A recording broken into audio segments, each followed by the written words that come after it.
उसका सर पे चढ़ाया करने वाले को ये मैं शादी का दिया खाना खराब कर दिया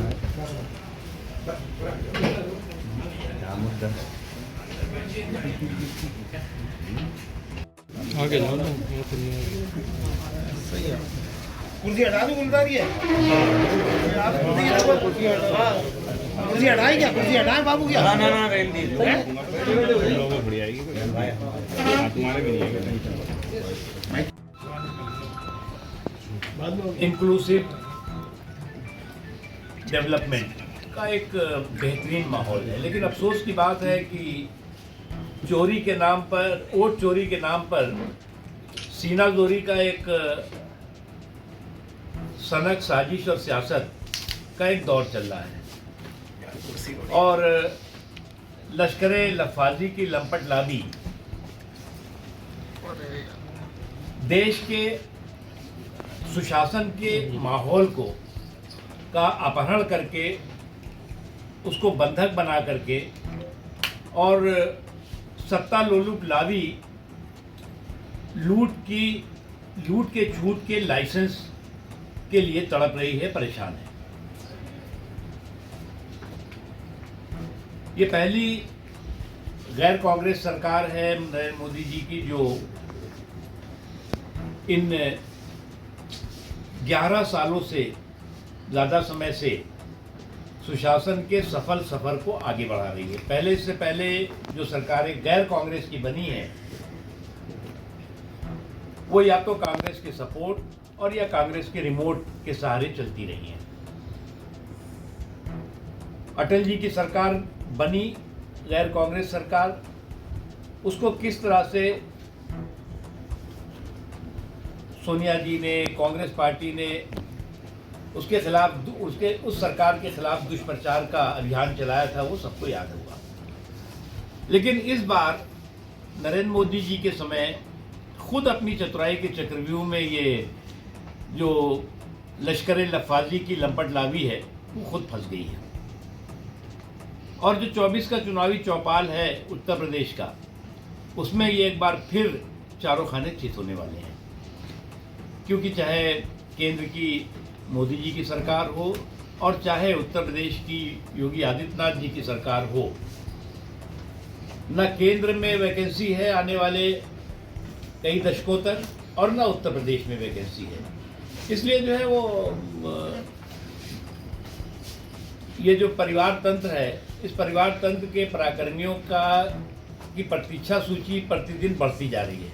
और ये परिवार तंत्र के पराक्रमी अपने परिवार के प्रतीक्षालय में बैठ करके जो है वो इंतज़ार करना पड़ेगा उनको कई दशक तक,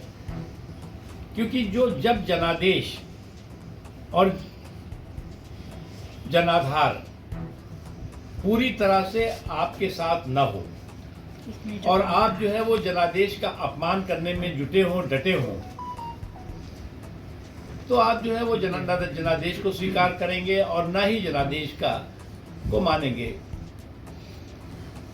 इसीलिए जो है वो आज की तारीख में जनाधार कांग्रेस पार्टी और उनके साथियों का वेंटिलेटर पर है, लेकिन अहंकार एक्सीलेटर पर है। जो जनाधार है वो पूरी तरह से साफ होता जा रहा है, लेकिन अहंकार उनके सर पे चढ़ के बोलता जा रहा है और इस तरह से झूठ के झाड़ और झांसे के झुनझुने के जरिए समाज के अंदर, देश के अंदर काल्पनिक भय और भ्रम का भौकाल खड़ा करके उनको लगता है कि कोई बहुत बड़ा अपने लिए राजनीतिक लाभ करने वाले हैं, तो ये उनकी गलतफहमी है। आज जो है वो जिस तरह से पूरे दुनिया में संकट और कंटक का दौर चल रहा है, पूरी दुनिया में आज उथल पुथल है, ऐसी स्थिति में, ऐसे हालात में तमाम तरह के संकटों और कंटकों को पछाड़ करके के नेतृत्व में हमारे देश में स्थिरता और साथ ही साथ आर्थिक सशक्तिकरण का मार्ग बिना रुके हुए, बिना थके हुए आगे बढ़ रहा है। और ये ऐसे हालात में हो रहा है जब बड़े बड़े जो अपने आप को देश के दुनिया के 30 मार्खा समझते थे, वो इस संकट और कंटक के दौर में गच्चा भी खाए हैं, चारों खाने चित भी हुए हैं। लेकिन इस देश के लोगों के संकल्प की ताकत और सुशासन की शक्ति का जो परिणाम है कि हम जो है वो इन तमाम संकटों और कंटकों को पछाड़ करके मजबूत अर्थव्यवस्था के साथ साथ महफूज लोकतांत्रिक व्यवस्था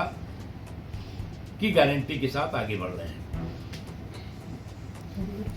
आज हम लोगों ने यहाँ पर जो है वो अपने साथियों से विभिन्न जो जिले के गतिविधियाँ हैं उस पर चर्चा हम लोगों ने की। आने वाले दिनों में जो अभी चुनाव है उस पर भी हम लोगों की चर्चा हुई है और पार्टी के लोग इस दिशा में मजबूती के साथ काम कर रहे हैं। क्या नकल की आने वाली क्या अहम भूमिका रहेगी आपकी? देखिए, हम तो जैसे हमारे अध्यक्ष जी कहेंगे जो आदेश कि आपको कहाँ लगना है, किस बूथ पे लगना है, किस क्षेत्र में काम करना है, करेंगे। हम लोग तो सब लोग कार्यकर्ता हैं, सबकी अपनी अपनी भूमिका, सबके अपने अपनी जिम्मेदारी, सबके अपने अपने जो है वो संकल्प होने चाहिए। और ख़ास तौर से मैं एक चीज़ और कहना चाहता हूँ कि चाहे वो योगी साहब की सरकार हो और चाहे केंद्र की मोदी जी की सरकार हो, जिन लोगों ने वोटों में कंजूसी की उनके साथ भी विकास में कमी नहीं हुई। इसलिए जो लोग जो है वो राजनीतिक पूर्वाग्रह से ग्रसित होकर के बीजेपी के प्रति, मोदी और योगी जी के प्रति जो है वो असहिष्णुता और स्पर्शिता का भाव रखते हैं, उन्हें इस तरह के रिवाज और मिजाज से अपने दिमाग को और अपनी सोच को मुक्त करना होगा। और आने वाला जो अभी चुनाव है उसमें जो है वो एक सुनहरा मौका है जिसमें इस बदलाव का असर जो है वो दिखना चाहिए। जैसे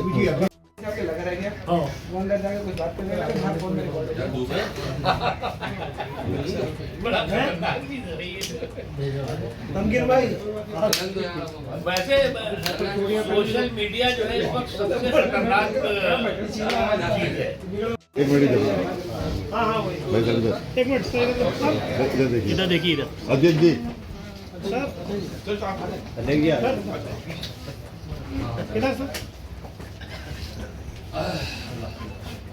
ठीक